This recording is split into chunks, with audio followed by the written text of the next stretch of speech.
Parlons aujourd'hui des entités cosmiques dans le MCU. En effet, depuis pas mal de temps maintenant, en particulier dans la phase 4, on a de plus en plus d'entités cosmiques qui ont été introduites au sein de l'univers du MCU, donc en live action, côté cinéma, qui sont évidemment des personnages extrêmement importants de l'univers, mêlés surtout à l'équilibre cosmique en général, et qui sont des entités qui fascinent beaucoup. On peut penser récemment avec la mort dans Agatha, Éternité dans Thor Love and Thunder, et donc nous allons parler dans cette vidéo de toutes les entités cosmiques apparues dans le MCU, ou mentionnées d'une certaine manière, voir un petit peu leur histoire, leur pouvoir, et aussi quelles sont les prochaines à venir et leur rôle à jouer pour la suite. Évidemment, vous avez le timecode comme toujours. Je tiens quand même à préciser néanmoins que dans cette vidéo, je vais essayer de parler vraiment des personnages au sein du MCU. Éviter le plus la comparaison avec les comics puisque c'est pas le même univers, évidemment. Excepté pour certains personnages qui sont uniques. Mais ça, on va en reparler. Mais commençons donc directement avec, j'allais dire, la plus puissante entité qui n'est pas vraiment apparue en chair et en os, en tout cas pour l'instant, c'est le Tribunal Vivant. Tribunal Vivant, entité cosmique des comics, une des plus puissantes de l'univers Marvel, qui est chargée évidemment de l'équilibre cosmique, avec des pouvoirs presque illimités, omnipotence, omniscience, jugement cosmique, manipulation de temps, espace, création, destruction. Il est quasiment capable de tout faire, même s'il est normalement évidemment sous les ordres de The One Above All, qui est le dieu, on va dire, de Marvel. Et pour ce personnage, malheureusement Jair, même s'il n'est pas vraiment apparu, on a eu des petites allusions à lui. Pour la première fois dans Loki saison 1, dans le Void, donc à la fin des temps, on peut voir une statue de sa tête, c'est évidemment assez cool. Mais surtout, je pense, c'est ça que vous avez remarqué, c'est dans Doctor Strange 2, le moment où Strange et America Chavez voyagent entre les dimensions, on peut voir notamment une statue géante du Tribunal Vivant. Alors au début, je pensais pas que c'était une statue, mais c'en est une, donc ce n'est pas la vraie entité qui est apparue. Malheureusement, j'allais dire. Mais néanmoins, il existe, et Jair, sa présence est approuvée dans le MCU en tant que tel. Et d'ailleurs, je partage quand même deux anecdotes par rapport à lui. Déjà, la première, c'est qu'il devait apparaître, normalement, dans Avengers Infinity War pendant le combat sur Titan. Mais au final, les scénarios se sont un petit peu dégonflés au dernier moment, c'est un peu dommage. Ça aurait été très intéressant de le montrer là. Même pour ajouter de l'ampleur, justement, ça c'est une grosse déception. Et aussi, normalement, il est unique à travers le multivers. Ce qui signifie que le Tribunal Vivant, s'il apparaît dans le MCU, sera celui des comics. Car Marvel a tout dans le même multivers, à moins un jour évidemment qu'il retconne tout ça, mais pour l'instant, officiellement, tout fait partie du même multivers. Donc ce serait assez intéressant de voir ça quand même. On peut noter d'ailleurs aussi, pour finir avec lui, qu'il stockait une partie de ses pouvoirs dans son bâton, le bâton du Tribunal Vivant, qui fut donné à Karl Mordo dans Doctor Strange 1, rappelez-vous, il le dit quand il s'entraîne. Alors bon, l'arme n'a pas l'air si puissante que ça, mais c'est assez cool. Et on peut aussi noter d'ailleurs qu'il a une statue de lui aux portes de l'éternité dans Thor Love and Thunder. Ensuite, on va passer maintenant à 4 autres entités assez puissantes, voire même parmi les plus puissantes, et qui font partie plus ou moins du même groupe, car elles sont apparues à l'aube des temps. Il s'agit de Éternité, Infinité, Entropie et la Mort. Mais commençons donc avec Éternité. Éternité, pareil, qui est une des entités les plus puissantes, en tout cas dans les comics, et qui dans le MCU a été mentionnée, en tout cas apparue en statue, en sculpture plutôt, dans Les Gardiens de la Galaxie, premier du nom, sur Morag, avec les pierres d'infinité d'ailleurs, avant ensuite d'apparaître, j'allais dire pour de vrai, en chair et en os, dans Thor Love and Thunder. En effet, on ne sait pas exactement évidemment ce qui s'est passé pour Éternité dans le MCU, tout simplement qu'il a élu domicile dans une dimension parallèle, qui n'est accessible que par les portes d'éternité grâce au Bifrost. On ne sait pas ensuite ce qu'il a fait jusqu'à 2025, dans la timeline où Gore, le tueur de dieu, a eu la Necrosword qui lui a donné une vision justement d'éternité, et il a eu l'idée du coup d'y aller pour exaucer son vœu, qui serait d'éliminer tous les dieux. Ensuite, évidemment, je vous refais pas le film, il y a eu toute une bataille évidemment avec Thor et ses alliés, où il a finalement réussi à accéder du coup à Éternité, et où il allait faire un vœu, celui de tuer donc tous les dieux, mais au final, avec le raisonnement de Thor, il a choisi tout simplement de ramener sa fille à la vie. Il a ensuite disparu, du coup, de la dimension, mais pas sans avoir créé une espèce d'hybride, car en effet, Love, la fille de Gore qui est revenue à la vie, n'est plus exactement pareille, car elle a gagné certaines capacités, le fait d'avoir de l'énergie cosmique, sortir de l'énergie de ses yeux, une super force, et une grosse endurance évidemment. Mais à part ça, du coup, Éternité, qui n'a donc pas parlé et disparu, il n'a pas vraiment eu d'histoire en soi, a donc de nombreux pouvoirs quand même, étant la représentation temporelle de l'univers, évidemment. Il possède donc de l'immortalité, autosuffisance, une quasi-omnipotence, car il est l'incarnation de l'univers. Il peut exaucer les souhaits, comme il l'a fait du coup dans Thor 4, y compris ressusciter les morts quand même. Et mis à part ça, évidemment, il peut donner des pouvoirs, il a aussi l'omniscience et l'omniprésence, en plus de l'omnipotence. Il est partout en même temps, sait ce qui s'est passé, ce qui se passera. Vous voyez donc qu'il rigole pas. On va passer à deux autres entités du coup qui font partie de ce groupe, même si pour le coup, elle, on ne sait quasiment rien d'elle. On a déjà Entropie, qui est le fils de Éternité, qui peut être d'ailleurs vu sur la sculpture de Morag en compagnie des pierres d'infinité et de ses comparses, j'allais dire, cosmiques.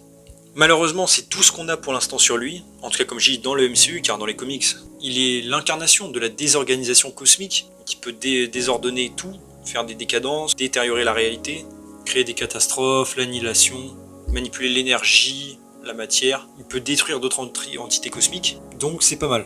Après comme je dis dans le MCU, pour l'instant on n'en sait rien. Et on a donc en troisième de ce groupe Infinity, qui est donc la sœur de Éternité, et elle, plus ou moins j'allais dire comme son frère, comme un miroir opposé, apparemment opposé, elle est tout simplement la personnification de l'univers, comme l'est Éternité, sauf que Éternité qui est plus dans l'aspect temporel, elle est dans l'aspect spatial, forcément.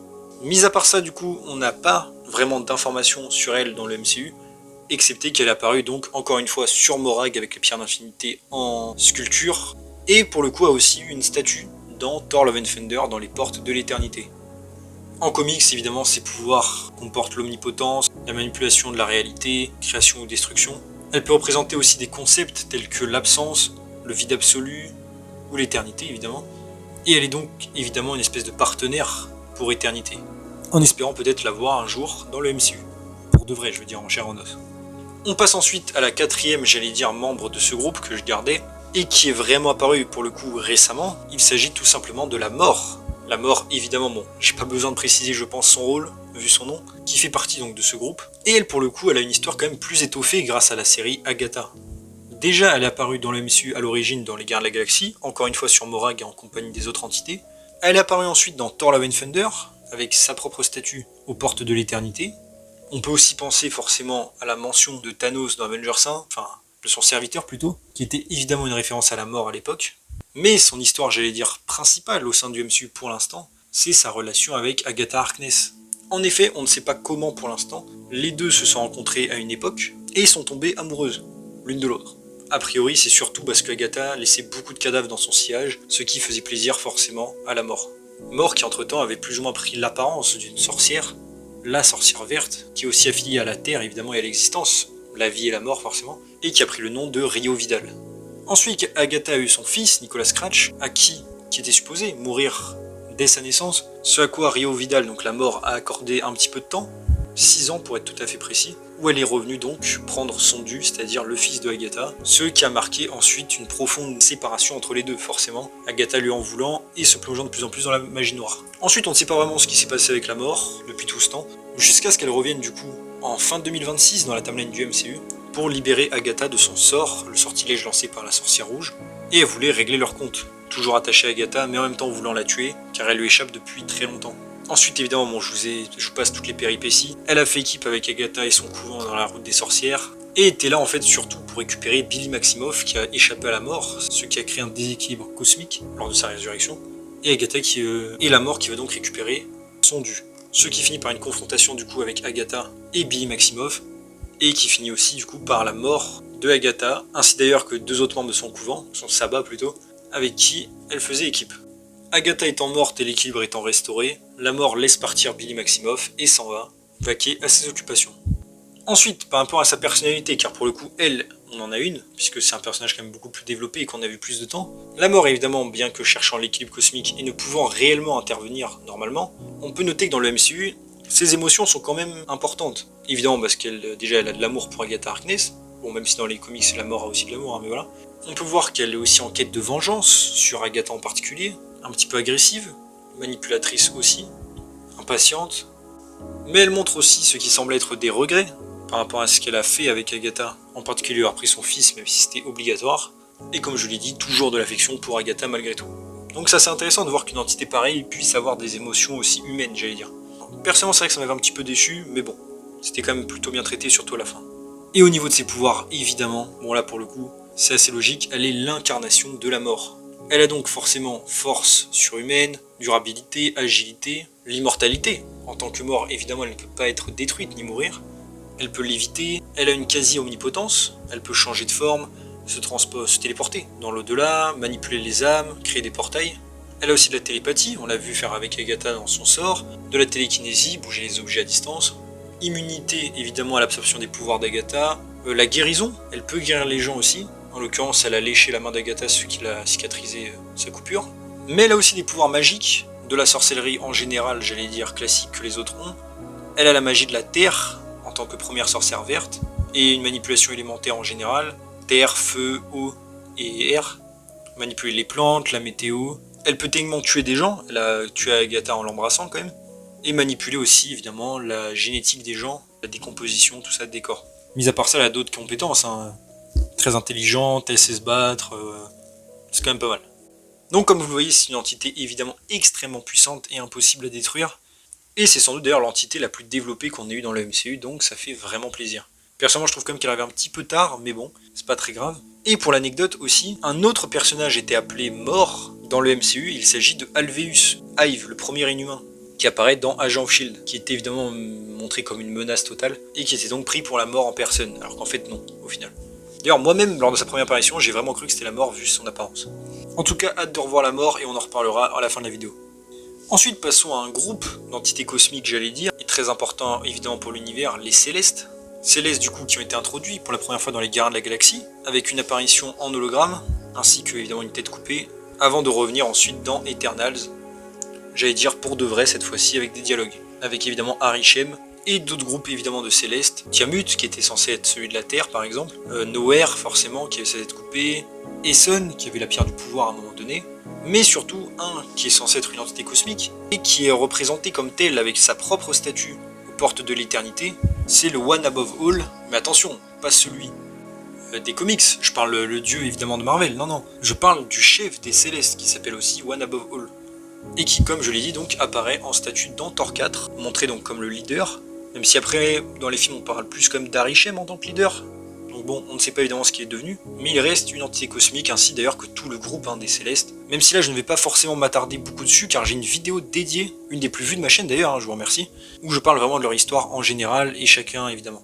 Mais à part ça, évidemment, les Célestes sont liés à la création des planètes, ils sont d'ailleurs les premiers êtres à avoir été, avant même la création du Big Bang dans le MCU, avant même donc la mort, éternité, tout ça, en tout cas a priori.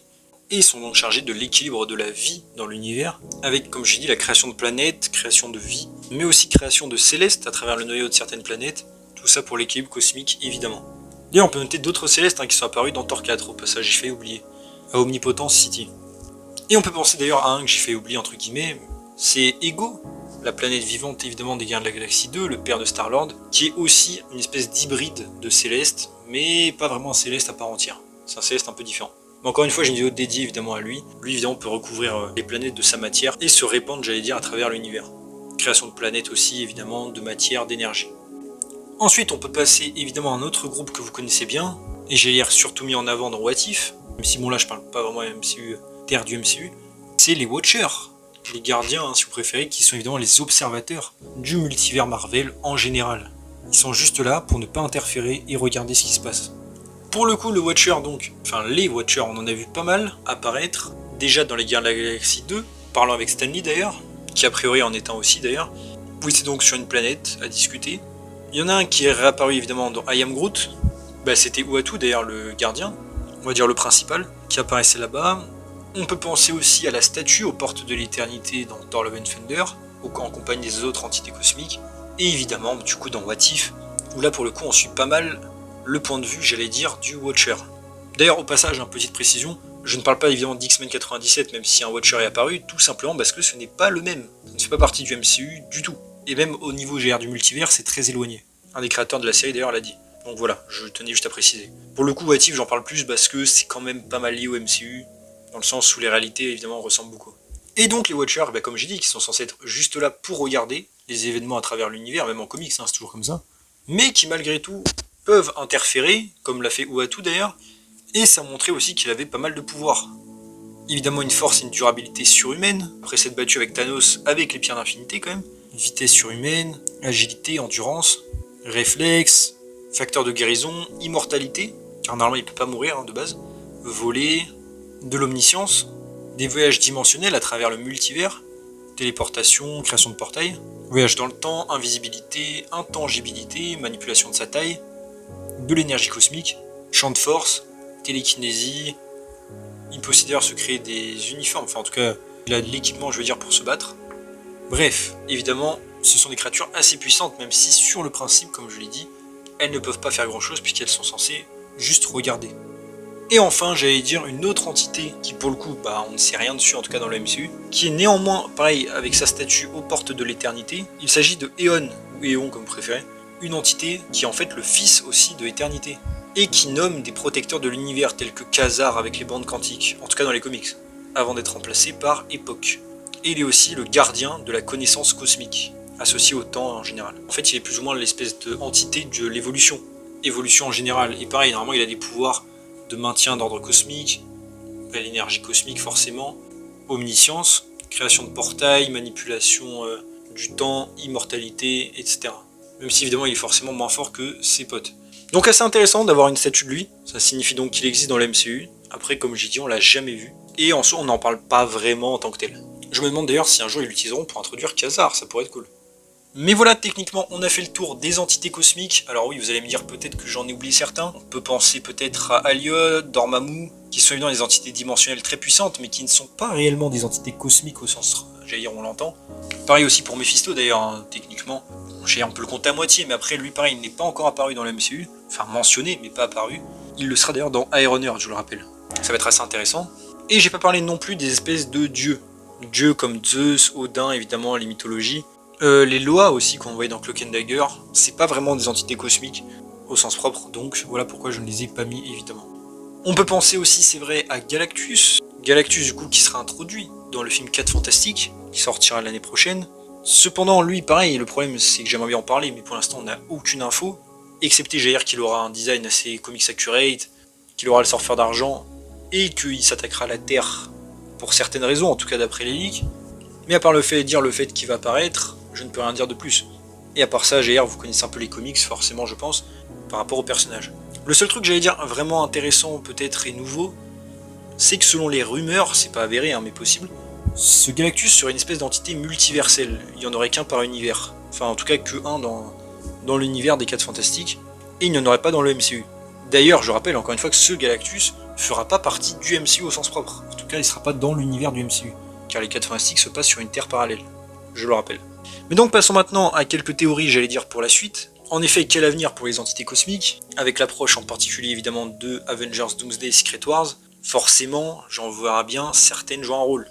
Déjà, j'allais dire, en toute logique, on pourrait penser aux Beyonder en général, qui jouent un rôle clé évidemment dans les comics Secret Wars, que ce soit le premier de 80 ou celui de 2015.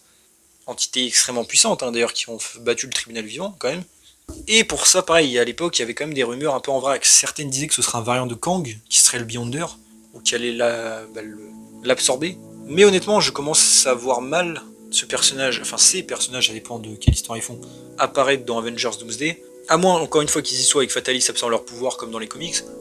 Mis à part ça, je ne suis pas sûr. J'ai même l'impression qu'ils vont plutôt se diriger sur un Fatalis plus classique, j'allais dire, mais qui aura sans doute un power-up, peut-être grâce à Scarlet Witch, ou grâce au Conseil des Kangs s'il joue encore un rôle dans l'histoire.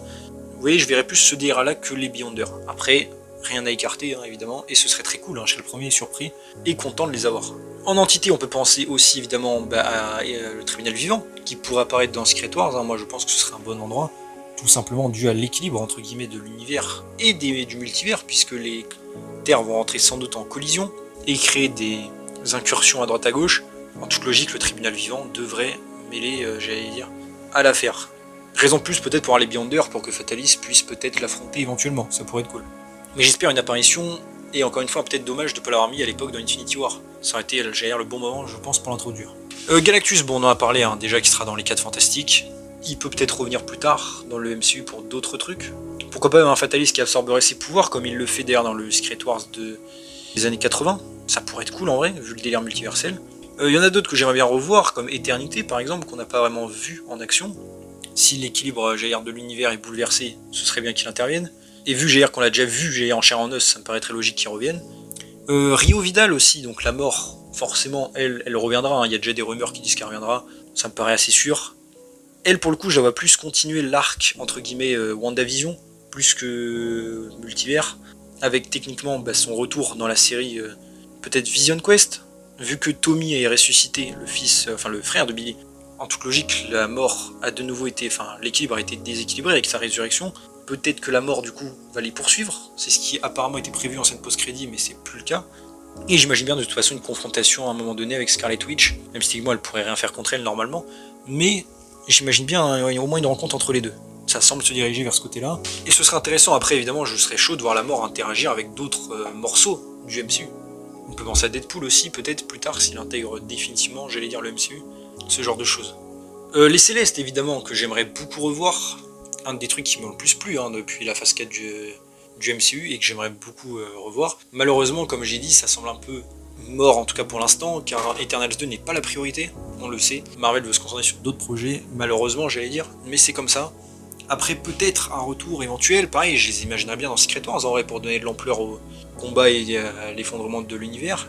Mais mis à part ça, évidemment, l'intrigue principale, j'allais dire, en toute logique, aurait dû être le retour de Arishem sur Terre pour juger la planète, si elle est digne d'exister ou pas. Et vu ce qu'ils vont faire au cadavre de Tiamut dans Captain America 4, c'est vrai que ça aurait été cool, forcément, de faire une suite à cette histoire. Malheureusement, je ne la vois pas arriver avant au moins après Secret Wars. Mais évidemment, j'aimerais quand même beaucoup les revoir. Et enfin, j'allais dire, on a aussi les Watchers. Watchers qui devraient revenir, j'imagine, dans le MCU, pour apparaître comme ça, et observer évidemment. Mais aussi dans What If, où on sait que Uatu, du coup, sera confronté aux autres pour être intervenu, justement. Et ça va être assez intéressant, je pense, à voir. Surtout qu'apparemment, ce sera une des raisons, en tout cas explication, de pourquoi on n'aura pas de suite à What If après la saison 3. Donc ça peut être intéressant, évidemment, pourquoi pas mêler ça aussi à Secret Wars après. Techniquement, il y a de quoi faire. Même pour d'autres, pas forcément introduits pour l'instant d'ailleurs. En tout cas, voilà, je pense avoir un peu fait le tour des entités cosmiques du MCU. Maintenant, à vous de me dire en commentaire qu'est-ce que vous pensez de tout ça. Déjà, est-ce que vous avez aimé évidemment la vidéo, est-ce que vous avez appris quelques trucs? Ça m'intéresse. Et évidemment, aussi, quel est votre préféré? Entité. Après, je sais que vu le peu, j'allais dire, qu'on en a vu dans le MCU, je pense que la plupart vont soit se prendre les comics, soit peut-être Rio Vidal, puisque c'est celle qu'on a le plus vue. Mais je suis curieux d'avoir votre avis. Et aussi, évidemment, vos théories pour la suite. Quelle entité peut-être vous verriez rejoindre le MCU, qui n'a pas été introduite? Moi je pensais peut-être à Ordre et Chaos par exemple, ou l'étranger, ça pourrait être cool. Et aussi du coup pour le retour de certaines, comme Rio Vidal, peut-être Tribunal Vivant, tout ça. Dites-moi vous en commentaire qu'est-ce que vous pensez de toute cette histoire. En tout cas voilà, j'espère que la vidéo vous a plu, donc si c'est le cas, n'hésitez pas à vous abonner, liker, commenter, partager, activer la cloche, à me suivre sur mes réseaux sociaux et mon Discord en description. Et on se retrouve bientôt pour une nouvelle vidéo, salut tout le monde.